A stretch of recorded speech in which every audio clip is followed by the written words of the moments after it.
धनगर समाजाला अनुसूचित जमातीमधलं आरक्षणाची अंमलबजावणी करण्यात यावी या मागणीसाठी जिल्हाधिकारी कार्यालयासमोर गेल्या 11 दिवसांपासून नंदू लवंगे हे आमरण उपोषण करतायत। प्रशासनानं याकडे दुर्लक्ष केलं असल्यानं धनगर समाज आक्रमक झालाय।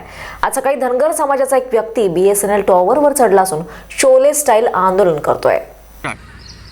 आमचे नेते नंदूभाऊ लवंगे गेले 11 दिवस झाले जिल्हाधिकारी कार्यालयासमोर उपोषणाला बसलेले आहेत।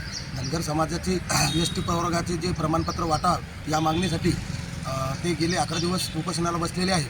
त्याच अनुषंगाने आज आमचे मित्र आमचे समाजबांधव सिद्धूभाऊ नरोटे हे आज टावरवर चढलेले आहेत। जोपर्यंत आमची मागणी पूर्ण होणार नाही, शासन आम्हाला आमची मागणी पूर्ण करणार नाही, तोपर्यंत आमचे मित्र खाली उतरणार नाही असं त्यांनी धडवून सांगितलेलं आहे।